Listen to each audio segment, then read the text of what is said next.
This week on Not Another Shooting Show.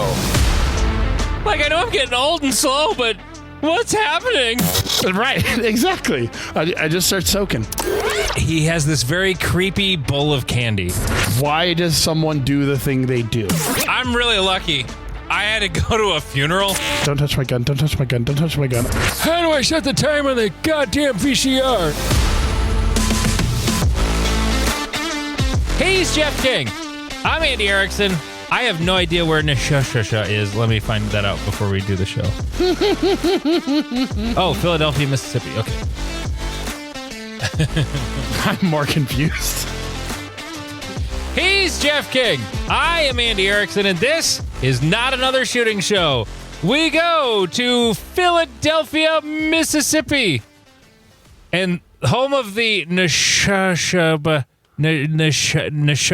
Democrat is the name of the paper, I guess.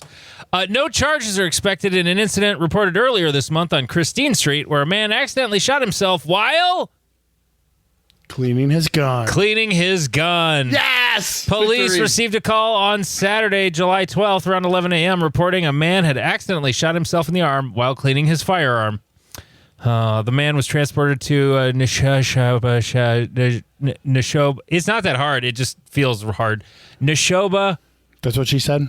In a private vehicle.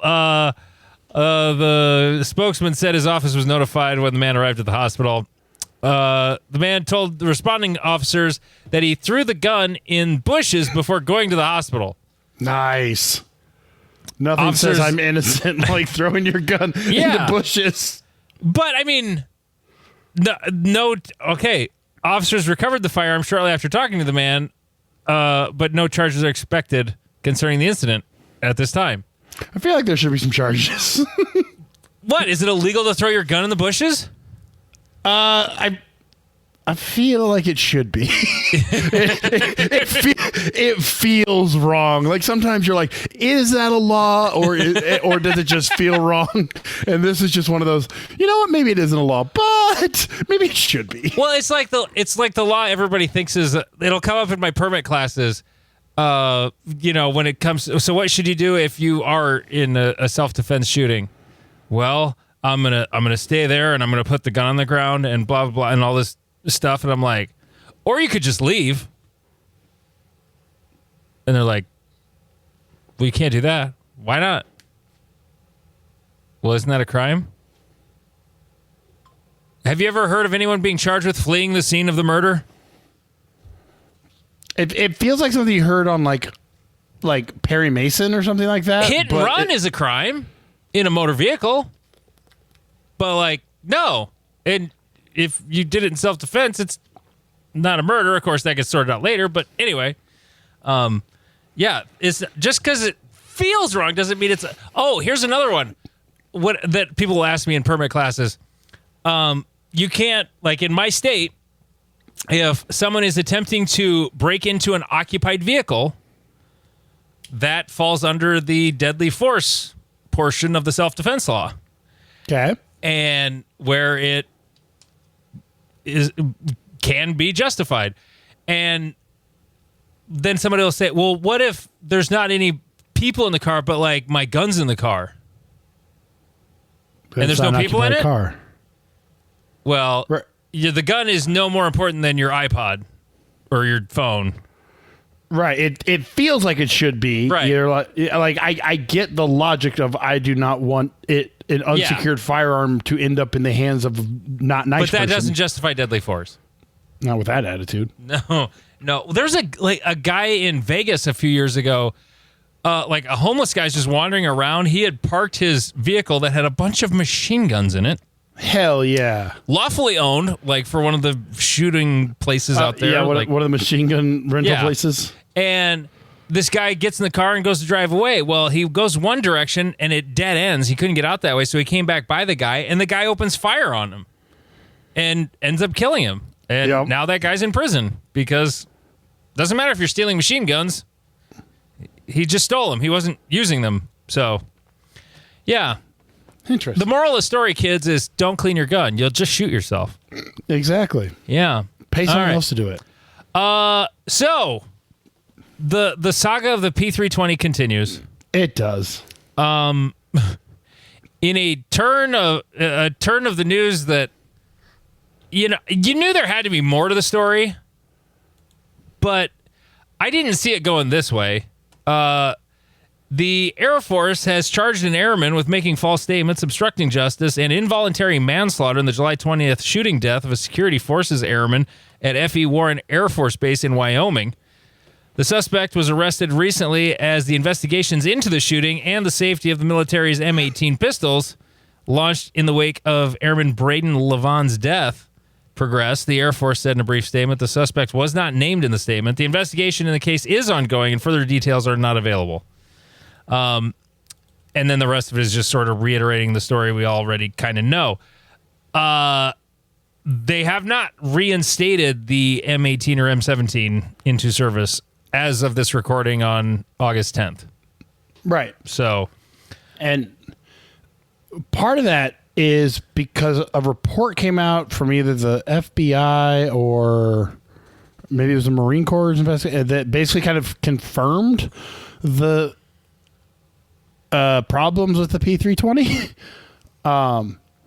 But one of the things that's happening around this story is the SIG boys are taking a victory lap.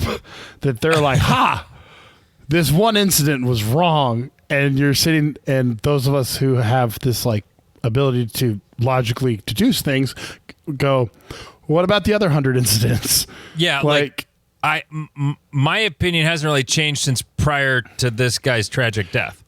Right. My opinion is the same. Right. I was already on the don't go for P320. Please go look at every other striker-fired pistol on the market. End of statement. And this was like, oh, okay, cool. And it's people, and certain people are commenting that, oh, sounds like all these ranges should reinstate the P320 and da-da-da-da. And my response is, you never know what sparks the revolution, but it doesn't mean that the revolution it needed to happen. So a great example of this is George Floyd. Like, why was his death the one that set off all of the anti-police protesting and da-da-da-da when there were so many other incidents? I don't know. It just was. And why was this airman's death more like intense than all of the police videos we've watched and all of the other incidents that we've heard of? I don't know. It just was like it.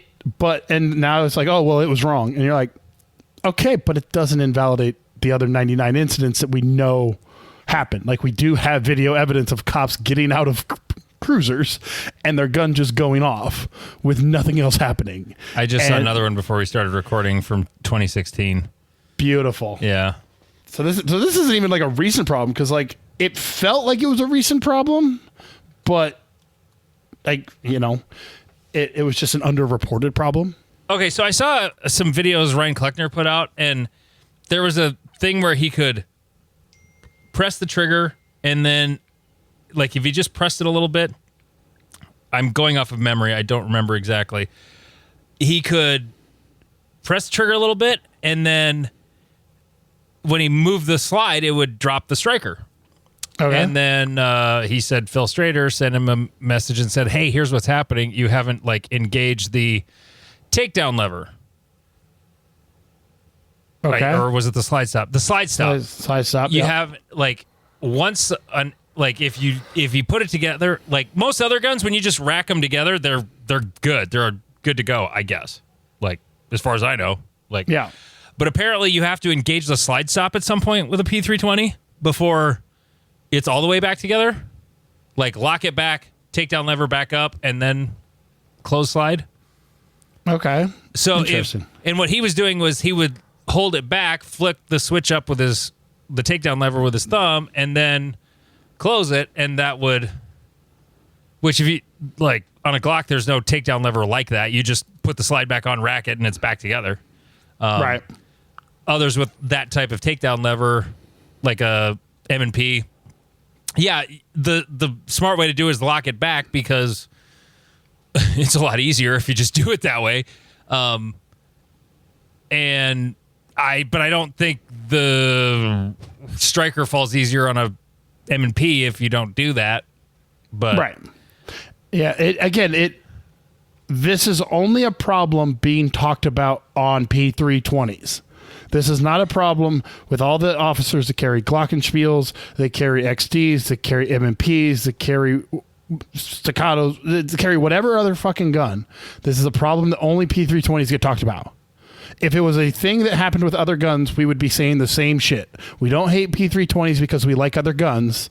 We are saying this because it's a gun that I will not put in a holster and carry on my body. I do not trust it that much.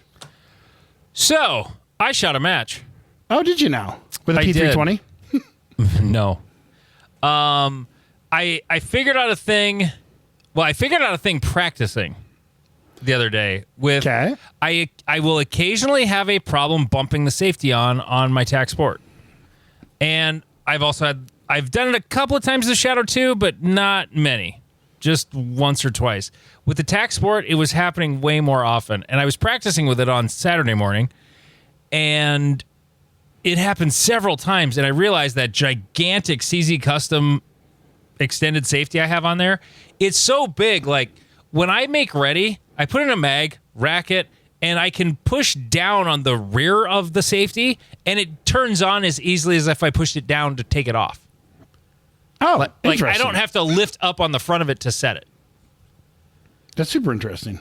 Yeah. Well, it was convenient. All I got to do is do that, and then I'm made ready. Well, guess what happens when you're shooting? You accidentally put pressure on the back of it. If I put pressure on it, I turn the safety back on. So, like, riding the safety was the problem. Oh, shit. Unless I'm riding the front half of the safety, where it rocks bigger down. Hands? Yeah. Get bigger hands? Sure, I'll get a thumb transplant. That makes more. Or I could just put a smaller safety on it.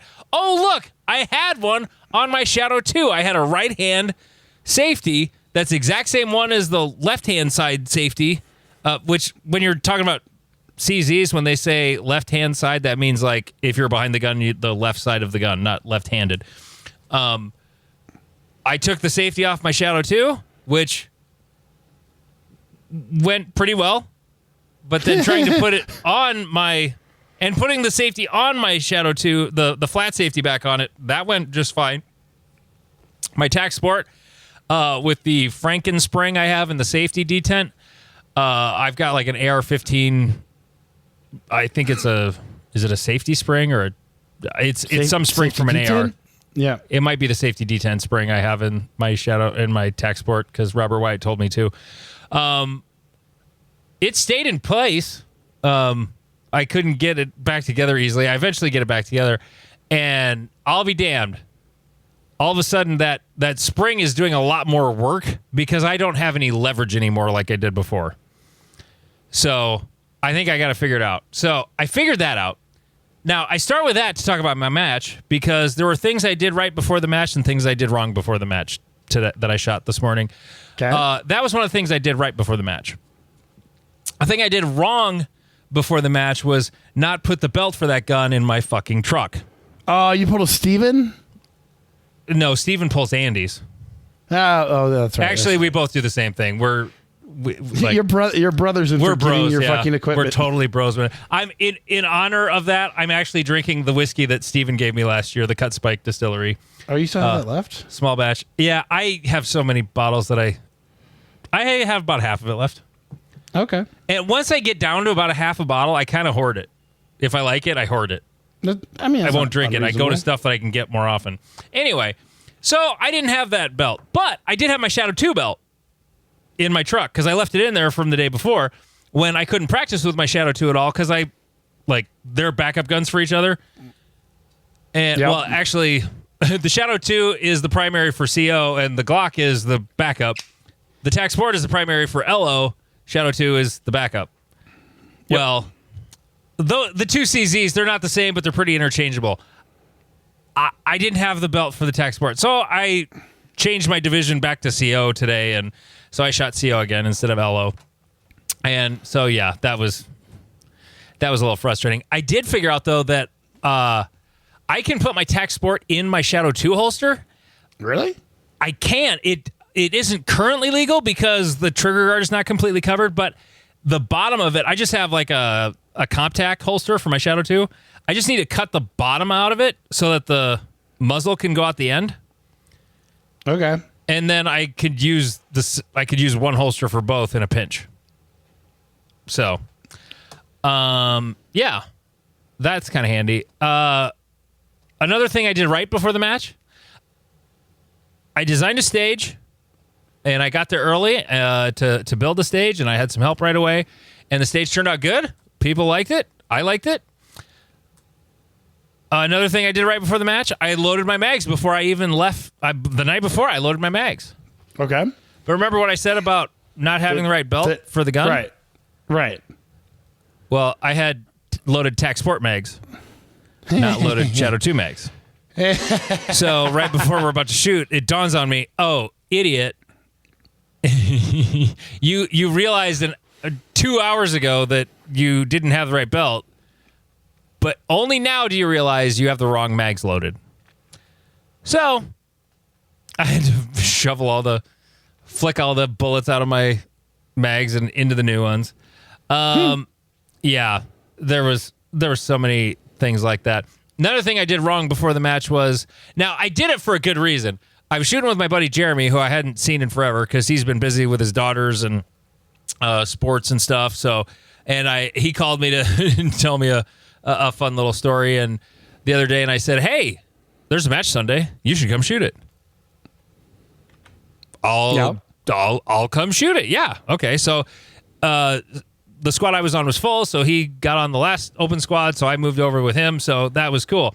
Doing that put me on the classifier for the first stage. Ooh, that's never fun. I won the classifier stage in the overall by, I don't know how many. It was the only stage I won. But what did I win it by? Let's see here. Next best, by 6.5%. It was the THS short course, the one with the wall that does nothing in the middle. Oh yeah. It was supposed to be Tim Herron's one, and the wall actually meant something, and then they changed it, and now the wall means nothing. Yeah, but it's still got to be there. But hey, the wall was there, so the stage will still be allowed to be a classifier. Yes. And I shot first stage of the match. I just shot it. Like I wasn't shooting it scared. I wasn't anything. I just shot it, and I shot a 85 point something %. I shot an M class run on it. I shot my ability on it cold. First stage of the day. Was kind of proud of that, actually. You know, it wasn't flashy. I shot 2 Charlies, 6.27. You know, it went okay. But you shot to the classification that you should be able to shoot. Yeah, a low M. That's what I am. I it's what I am in LO. It's what I would have been if that other classifier had counted. So now my overall percentage is at 84%. So there's that. So you're not top, but you're still high. No. But then, okay, so I shoot the match. The match was, I shot okay. Nothing great, nothing terrible.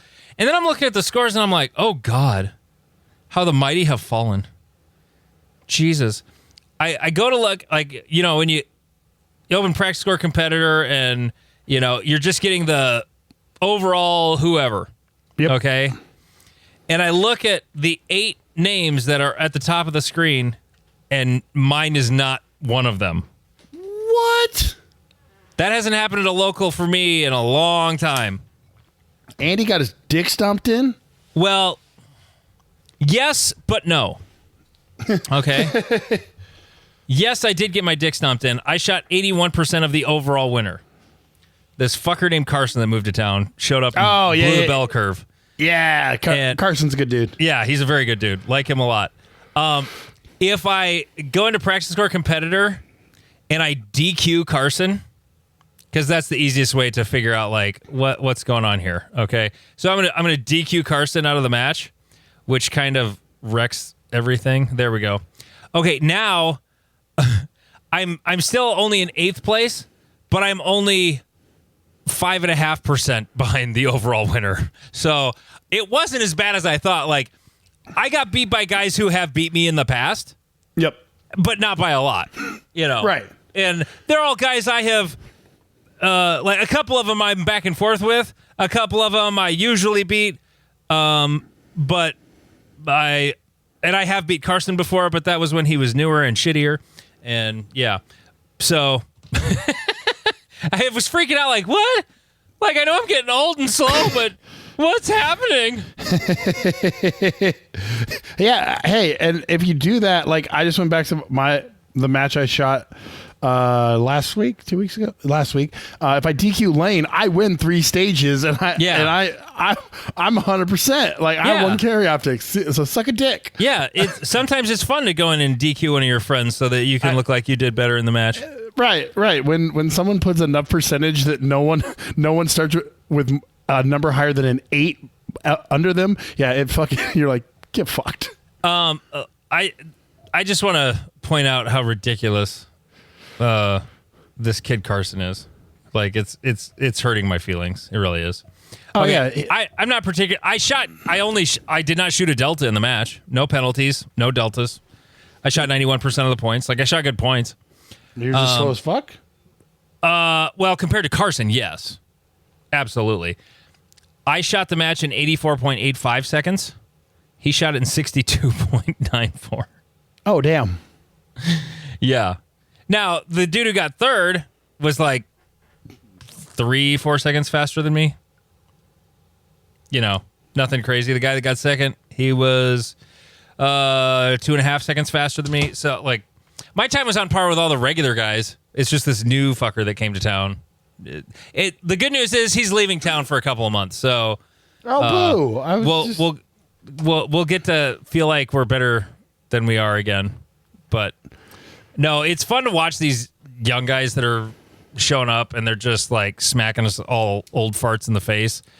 It hurts our feelings a little bit, but I like watching it because it's just fun to watch him go from like, oh, you're an idiot. No, I'm not saying they're an idiot. They just don't know what they don't know.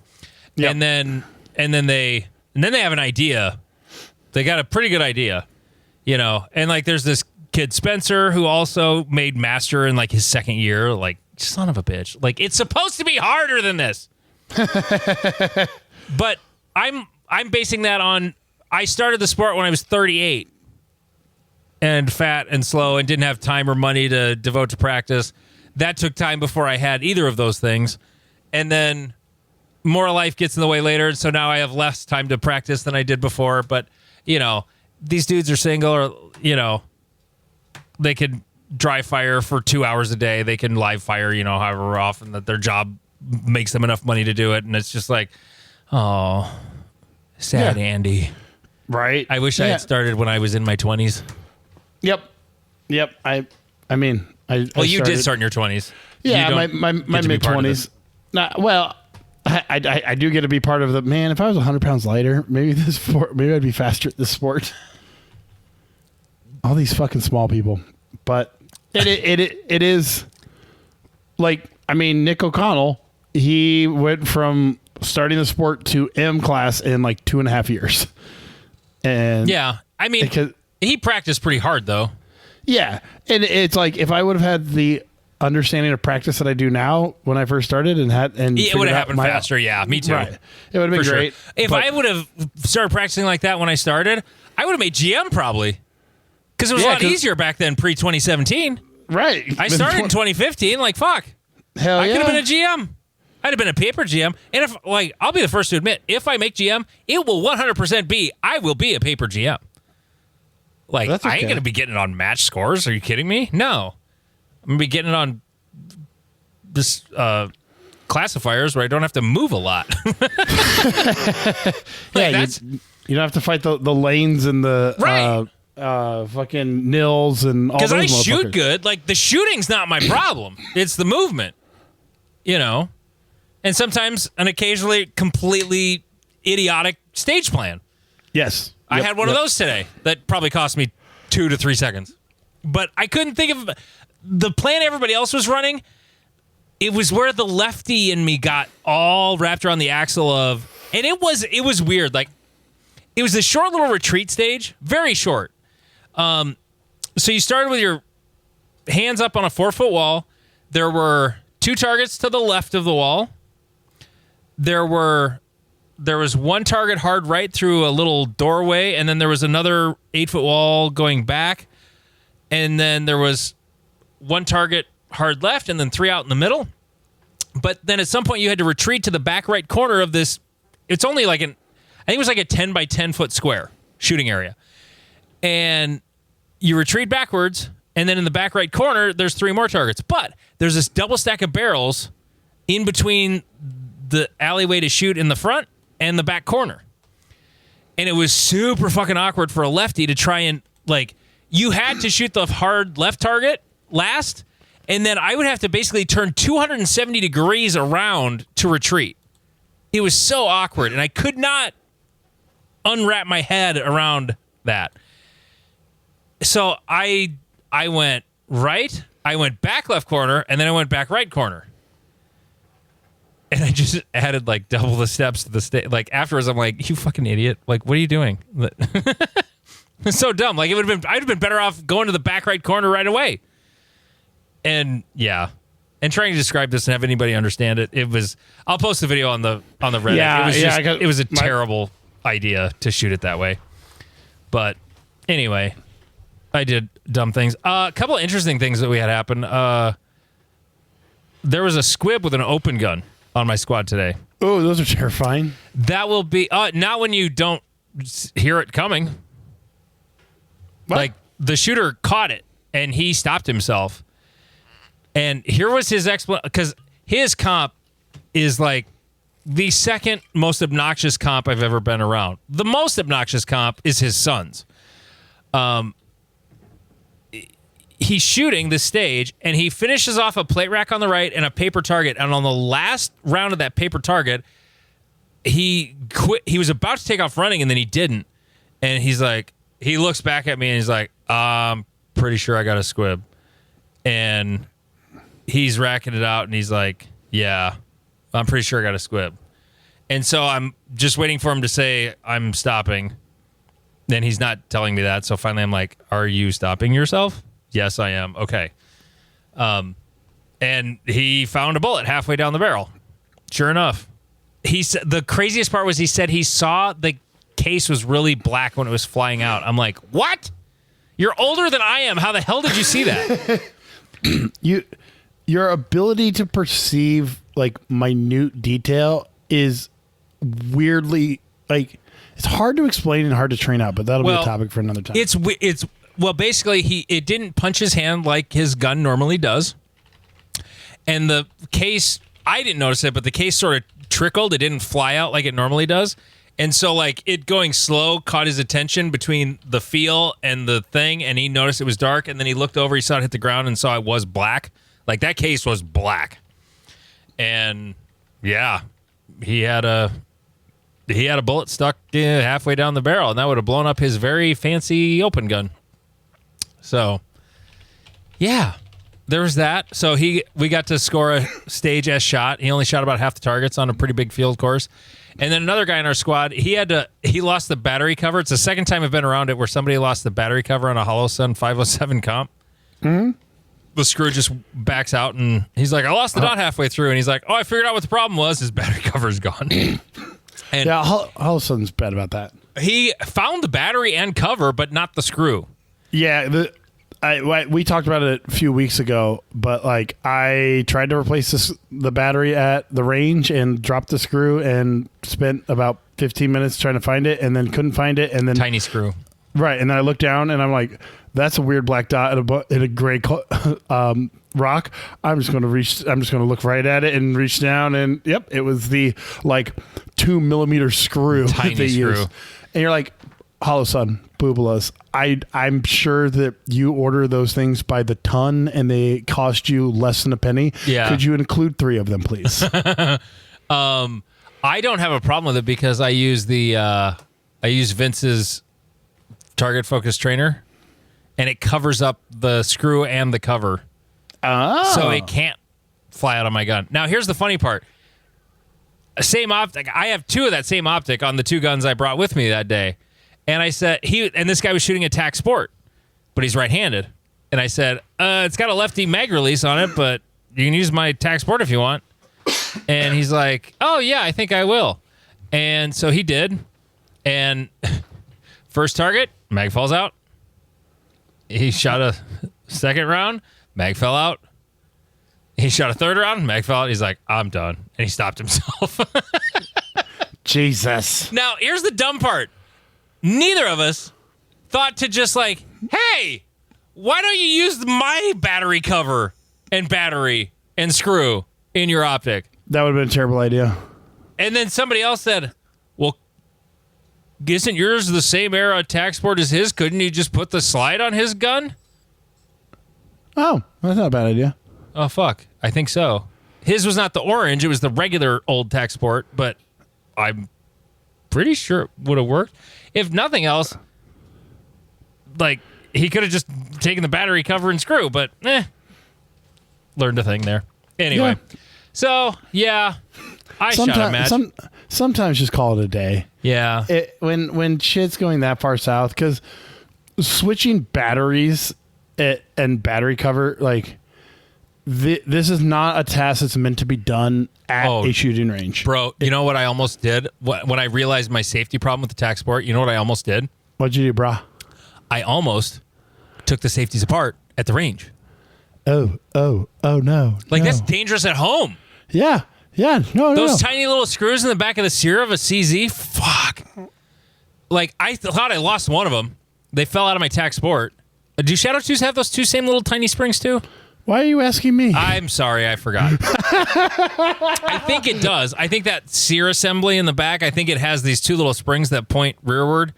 And one of them, like, I thought I lost it. It actually got stuck to a wrench that was magnetized to a little magnet cup that I have. But yeah, anyway.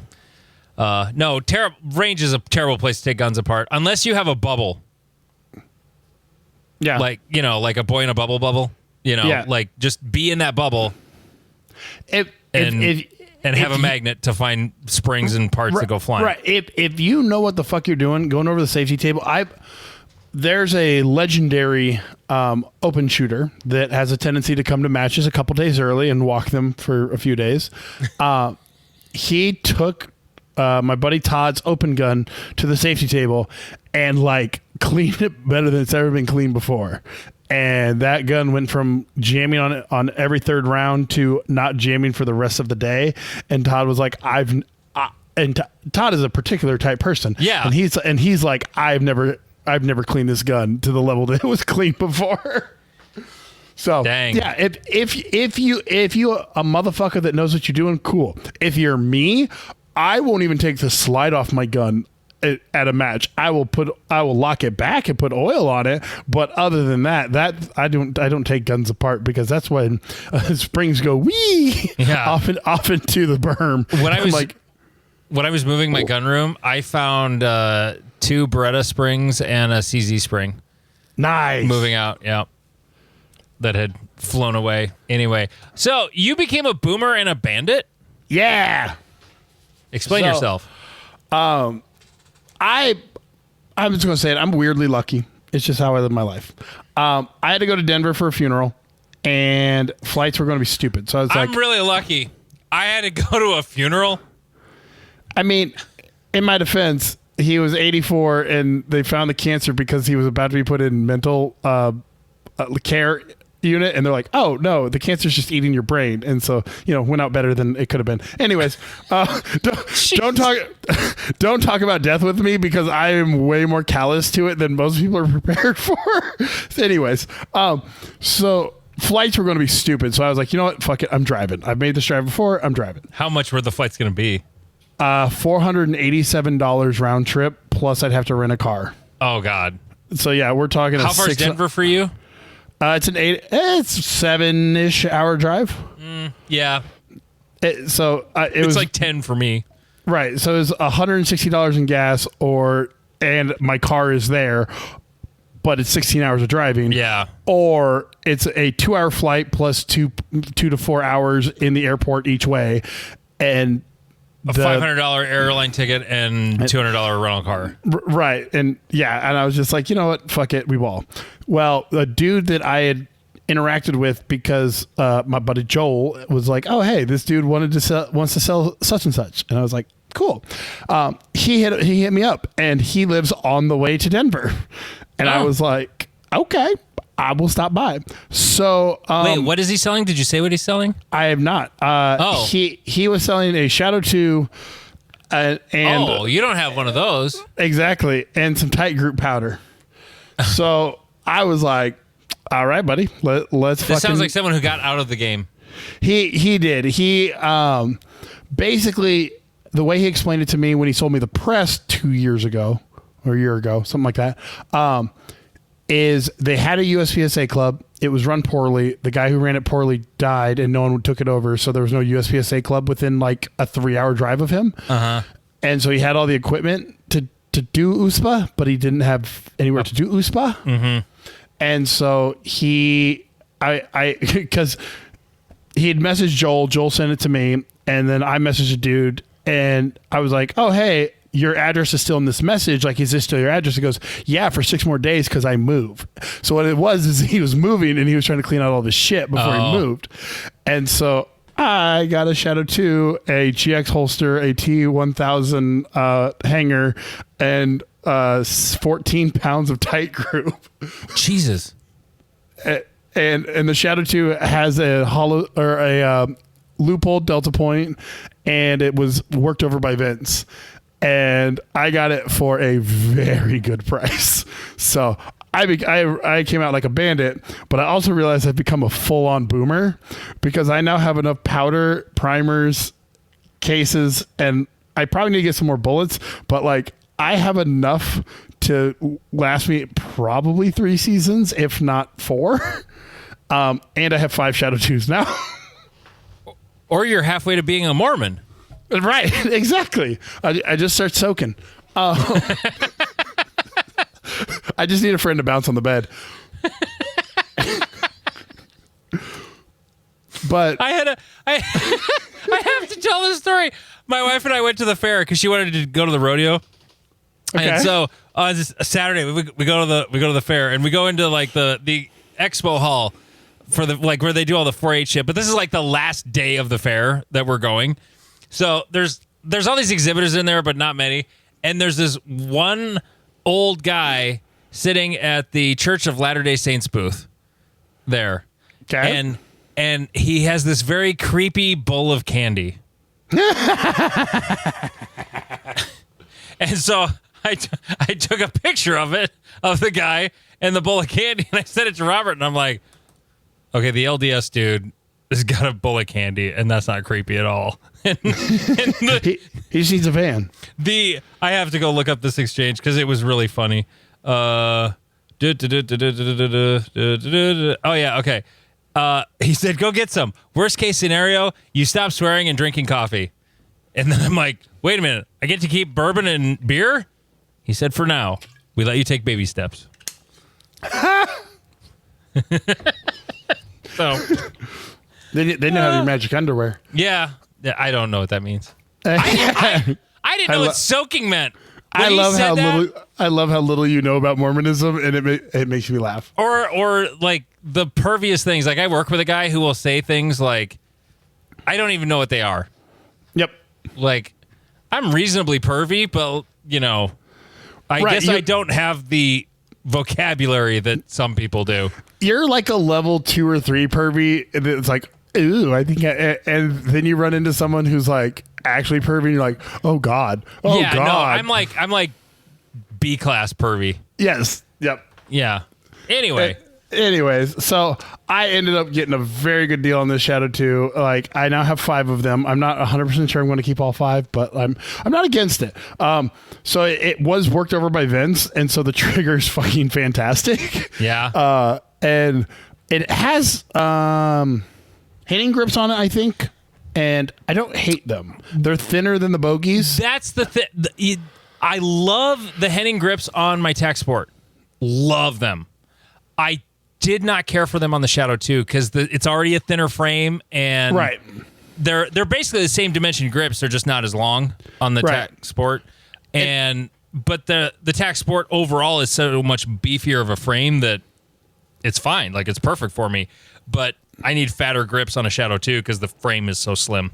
Yeah, and that's what I like. It feels good in my hand, but I haven't shot it yet, and so I'm going to keep playing with it. It also came with one of Vince's occluded dot trainer things, and I don't hate it. Like I think there's a part of me. Didn't you have one? Oh, he literally has sent them to me, and they're still sitting in their package because like I kind of did the whole bias thing of like, oh, these didn't work the first time I used them, so now that I've fixed the problem and like have yada yada yada, that I just never went back to them, and now like messing with it, I'm like, okay, maybe I don't hate these as much as I thought I did, and so I might start playing with the occluded dot.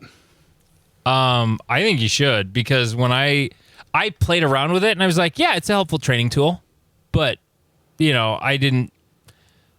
I made the assumption that using it in a match was not worth the squeeze.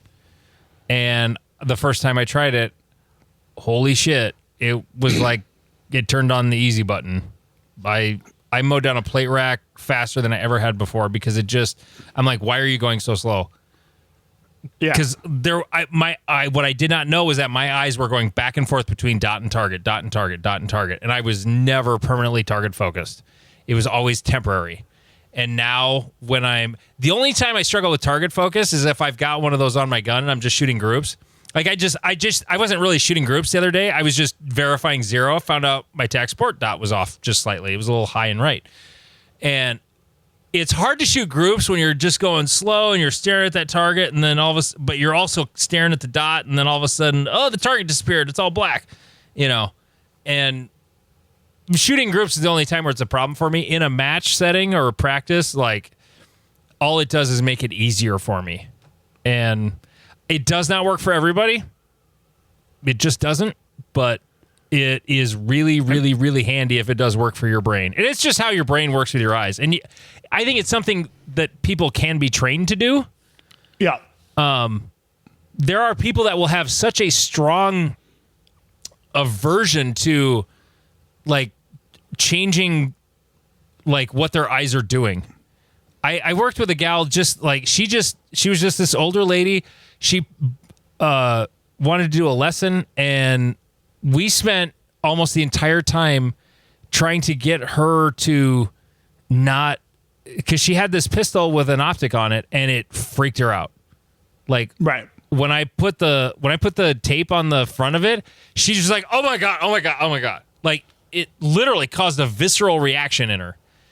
And I was just like, wow, this is wild. But she was very stubborn, and she wanted to get over it. And she wanted to fix the problem, and she wanted to shoot this pistol well. And eventually, just over the course of the 2 hours, I think she shot 45 rounds. Like, it wasn't even a box of ammo she shot. Normally, in a one-on-one lesson, on the low end, it's 200 rounds. Right. I usually tell them to show up with 300. And we shot, like, not even a box. But she was so happy when she left. Like, she was so glad that she figured that out. It was wild. Interesting. But no, I'm a big fan of occluding the dot. The target focus trainer is a very cool tool, and it fits very nicely on my Holosun 507 comp, and it keeps the battery from falling out. Which brings me to this. Patreon.com/NotAnotherShootingShow. It's only $3.57 a month. Thank you so much for those folks that signed up this week. We had several. Appreciate it. If I'm at work and I see it, and I'll hop on there and go, hey, thanks for signing up. But I don't always do it because sometimes I see it days later and then it feels awkward. Our Reddit has 305 subscribers. Jeff, how does that grab you? It confuses me, but yeah, in me a happy too. way. R/NASS MW Activewear. Michelle is getting us new jerseys. Not Another Shooting Show jerseys. She said they'll be here in time for Area 3, so that's fun. There are 66 slots remaining for Area 3. There was sort of an influx of withdrawals this week.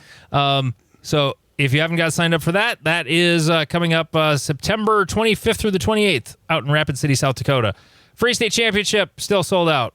Wait list. August 30th. That's just coming up in a couple of weeks here. Yeah, so the fucking the crazy month of September is almost upon us. Oh my God! Like the. It's Free State, Iowa, Area 3. Well, and then I'm not doing Iowa for that reason. Just like I'm not going to Iowa because I'm not going to Iowa. I'm going because I don't want to go to Iowa. Like I got shit to do. I'm adding a trip to Turkey on top of that, and then my coaches fight on the 19th. September is fucked for me. Like I will not be in my own bed for the majority of it. Yeah. No, it's going to be a wild month.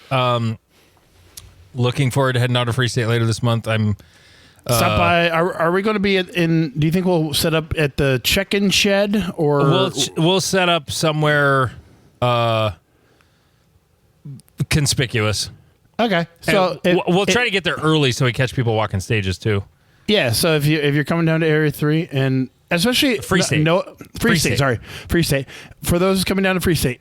And I'm not saying we don't want to talk to people we've talked to before, but we would love to talk to people that we haven't talked to before. Yes. Because we love all you guys that we've talked to, but by the third time we've talked to you, you have less stories for us. We want new stories. There's always exceptions to that rule. Right. If you show up and you're like show. He's mad. He's a mad boy. Is he? I don't know. What'd you do? I don't know. No, I was Austin said that he blocked him, but I was like, what did you do? Did you do something or is he mad at you? And he goes, well, it's 50-50. And I'm like, that seems reasonable. Well, anyway. Yeah, so we'll be down there at Free State and just look for our banner. We'll be near it and but we won't be giving out walkthrough beers. No, because we can't. Right. I wanted to make that clear just because it's a theme of the show, but we cannot follow through that theme but because we of the can rules of the hand range. out Skittles.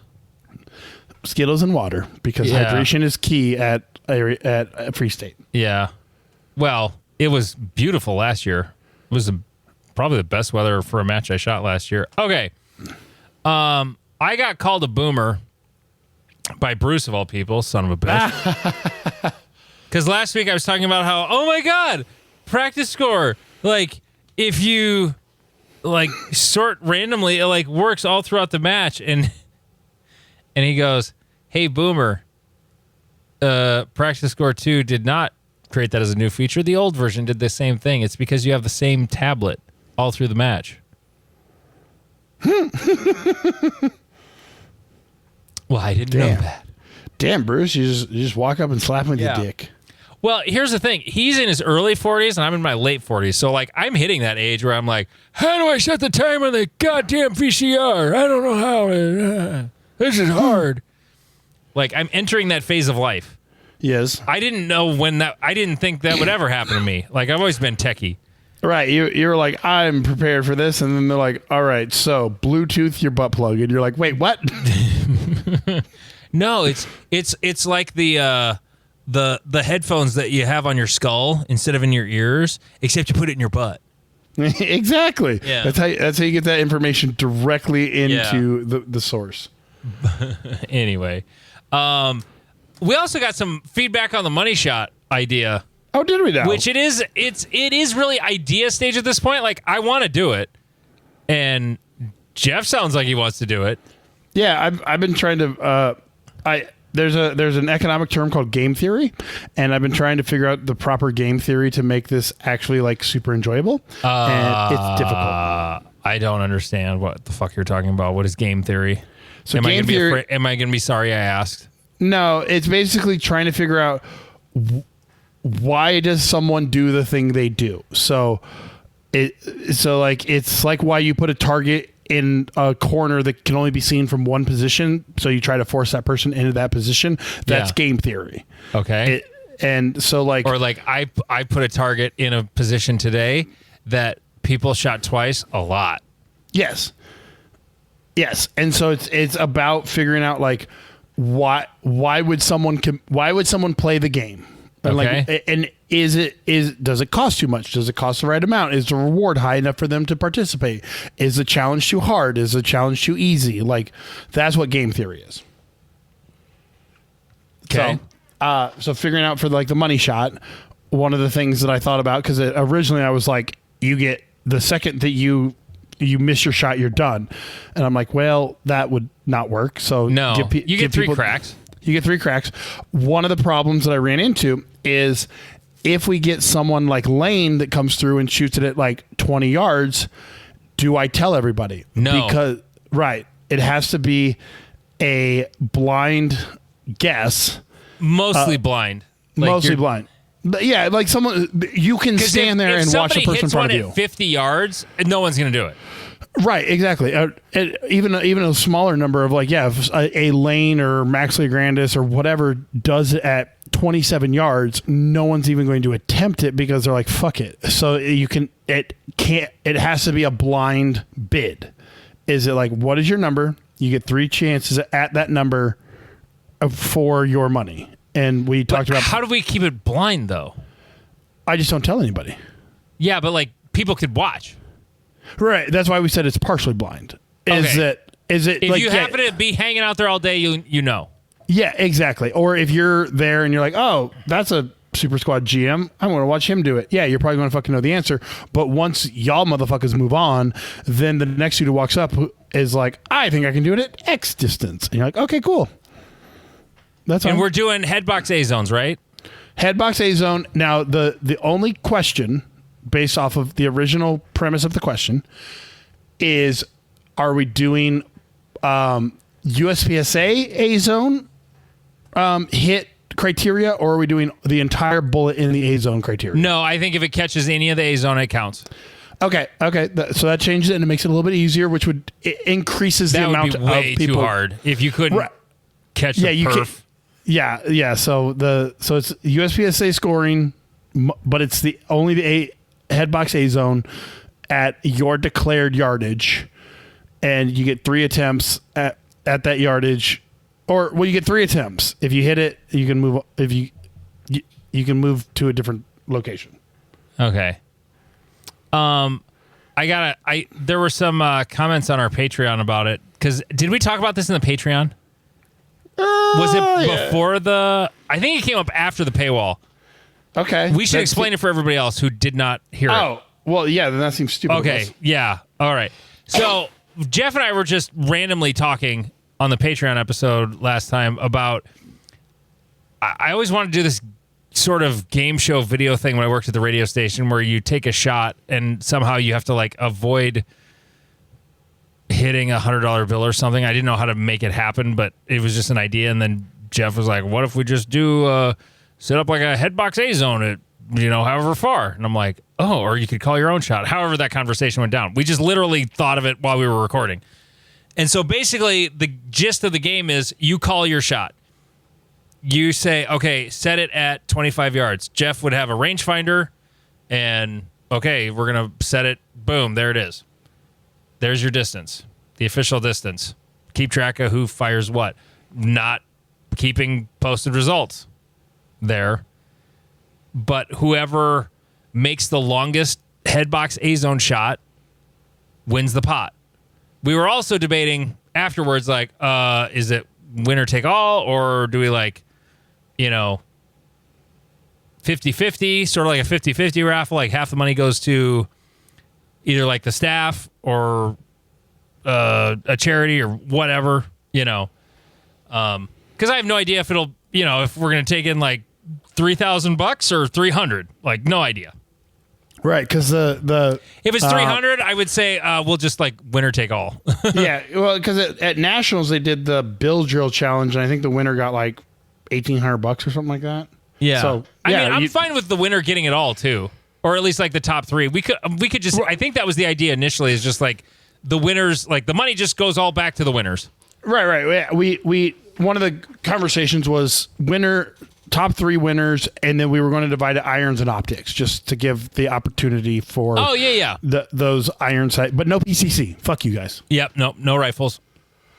And it's a side match that's not USPSA rules, so screw you. It's a side match, and we were going to put like a 5-second part time, so you could start at a low ready, or there was a question, either low ready pointing at the base of the target or like your dot on target, and then I give you the are you ready, stand by, beat, and you get 5 seconds to take the shot, and then it's reset. You get 3 tries. Yeah, you get 3 tries, and I give you 5 seconds on each shot, and then that way you're not just fucking sitting there for 20 minutes trying to get that perfect bullseye. 5 seconds per shot. Did we just say that? Yep. Because I was reading a thing and listening to it at the same time, and I didn't hear what you said. Here's the thing I was reading. It was a question on the Patreon that Jay sent in. Money shot with King question. What if payout exceeded entry fees? Maybe I missed an aspect of it. I don't think it could. Oh, no. It's proportional to entry. It's 100% dependent on entry. Right. So if we have 10 people who put in $20 a piece, it's 200, and they're all optics, so it's a $200 pot. We just decide if you get 100, and then the next person gets 50, the next guy gets 30, and then we give 20 to, I don't know, the local food bank or something. We got to pay for targets. There will be some supplies that have to be paid for. Right.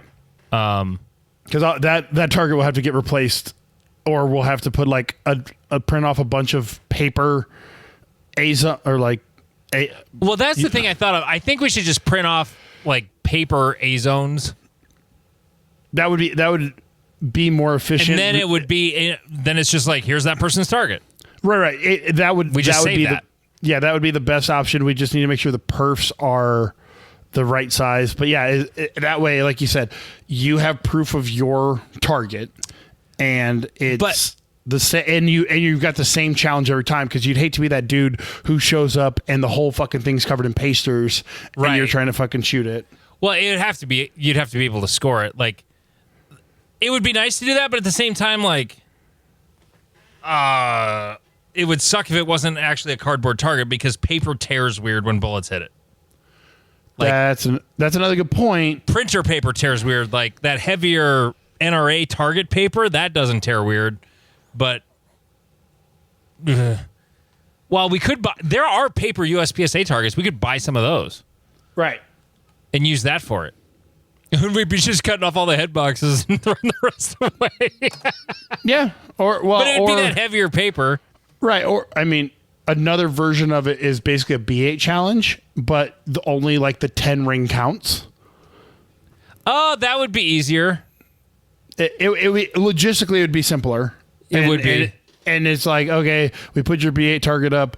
You have your 3 shots to hit it whatever distance, blah, blah, blah, just everything we've said. But the 10 ring is the biggest ring that we're scoring, or whatever we find reasonable. And we can get 100 pack of those for $32.45 from whatever this website is. So if we get 100 people doing it at $20 a head, we will pay for our thing. Only the 10 ring counts or the black counts? Because that black's not very big on a B8. I'm trying to remember the scale, because I haven't shot a B8 in many. I don't think I ever have. I'm good with saying the farthest back that you can put a round in the black is not an unreasonable. The black is 5.54 inches on a B8. That seems a little big. Right. For what, compared to an A box. I mean, that's probably about 5 inches wide, but it's 2 inches tall. Maybe, yeah, I like your 10 ring idea. Yeah. I like the 10 ring. Yeah, sure. It's a challenge, and like you said, we buy 2 packs of them, so we're in for $65. And if we get over 200 people that want to participate in this, Jesus Christ, boys, yeah, that'd be wild. Okay, so anyway, that's the idea.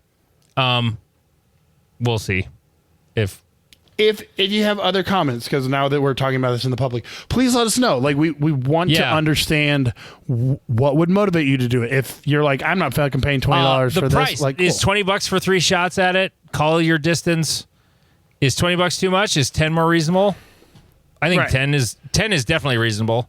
10's definitely reasonable. I think if it's winner take all, we make it 10. If it was gonna have a charity aspect, then we make it 20. Okay. So yeah, we got to figure to make it easier. I'd rather just make it winner take all. I don't want to deal with. It's literally okay. And do you want it $60, third? like, well, after shipping and tax, like, okay, it's going to be basically like 80 to $100 for the targets tops. Yep. Like on the high end, like we'll just budget $100 for targets and supplies, whatever, and the rest goes to the winners. Okay. So that works for me. And then so you just even if okay, so we're gonna say it out loud right now. We're gonna keep $100. Most of which is going to the supplies for it. And afterwards, maybe Jeff and I can buy a 12-pack of Summer Shandy. Yes. Maybe we'll have to settle for a Busch Latte. I don't know. Anyway. All the Cutwaters. All right. So there's that. Let's see. You said timing? you went to a funeral. Yes. When should you not wear your gun, Jeff? Is it at a funeral? What? So the minor context behind this is that this was a friend of my mother's, and she was a very spiritual person, and these were her spiritual friends. And trying to hug a bunch of people at a funeral with your fucking gun on when you're much taller than all of them, you get to do that awkward like butt out hug when people are like bawling their eyes out because one of their good friends has passed. You're like, well, this is an awkwardness that I didn't need to add to the situation. So I've learned we're recording on Sunday night. I went to a friend's birthday and I kept my gun on because I was like, fuck it, whatever. And then it was like everyone went for hugs and I'm like, don't touch my gun, don't touch my gun, don't touch my gun. I'm like, I need to just stop carrying my gun at large gatherings because if something bad is happening, it's probably like, I don't know, fuck it, we ball. But it made hugging really awkward. Yeah. Especially when, and maybe this is a me problem because being as large as I am, most, especially women, like 5 foot to 5'4", when they go for the hug, their arm is basically around my waist. And I'm just like, don't touch gun, don't touch gun, don't touch gun. And so, yeah, it made it a little awkward. So time and place, and maybe a funeral is not the time to carry your gun, even though you're like, whoa, what if the Taliban comes in with a hand grenade? And you're like, well fuck it. If that had happened at my dad's funeral, I mean, I had his LCP in my pocket of my suit, so I was prepared for the Taliban at my dad's funeral, 100%. I feel like if I had an LCP in my pocket, I would. There's a meme that's been going around, and it has like an owl with very wide eyes, and it's like the officers look on his face when I outdraw him, but immediately shoot myself in the head. That's what I feel like an LCP is actually good for. The one thing that it makes me laugh when I think of it at my dad's funeral was when the color guard started shooting the M1s off. I wasn't prepared for it, and it scared the shit out of me. Like, I knew it was coming. Yeah, he had the Air Force color guard was there to like present the flag to my mom and all that, and but I wasn't prepared for the VFW guys popping off the blanks from the M1s, and the first one scared the shit out of me. Like, I seriously about peed, and it was. I still, every time I think about it, I'm like, that was funny. Okay, so a friend of mine told me a great story today. Okay, so he was hanging out outside in his kid's inflatable pool playground thing. Okay. And drinking beer, and he calls me up, and we're just shooting the shit. And then he mentions, he's asking, oh, when's your next class, and this, that, and the other thing, and other kind of gun-related stuff, and, pissing him on about work, whatever. And then he talks about how the time a friend of his had a desk pop. And I said, what? How did he have a desk pop? So before he was married, he was living in an apartment building that's only like a half mile from my house. And his roommate was drunk, and he was drunk, and they just Guess what they decided to do? Have a quick draw competition? Clean their guns. First mistake. First mistake was that. Compound it with alcohol. But the funny thing he said was like, I could hold my liquor. And this guy was really safe with guns. But I found out that night, definitely the booze and the guns did not mix. How it exactly happened, he didn't know because he had his head in the refrigerator, was getting another beer, when all of a sudden, bang! And, holy shit, what the fuck? And so he's like, what happened? What happened? Are you okay? He's like, I think so. I don't know. I think so. And like, well, where'd the bullet go? I don't know. Okay, we need to figure this out because I'm not going to jail for you.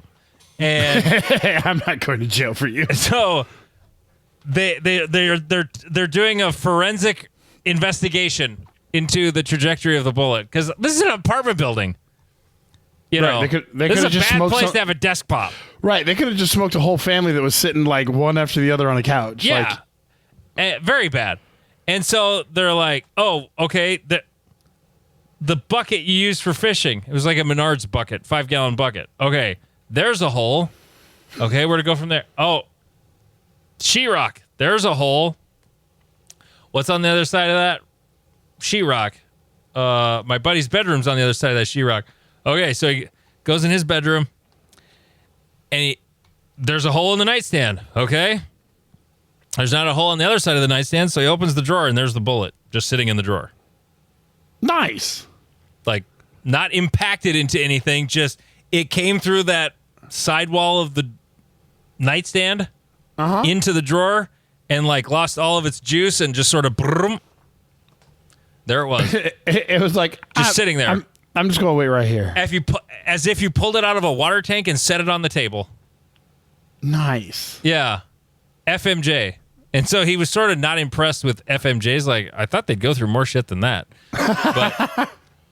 But I mean, he said it didn't hit a stud because it went through the bucket, 2 layers of sheetrock, the side of the nightstand, some Walmart special thing, and then there it was in the drawer. Huh. Yeah. Bullets do a lot less than you expect them to, from what I've come to learn. It all depends. It's never the same. Like, just all the deer I've shot, like, the damage it does can be drastically different, even with the same bullet. The same model of bullet, I mean. Yeah. Like, one time it'll just, like, absolutely explode lungs. And the next time it just punches a hole through the lung.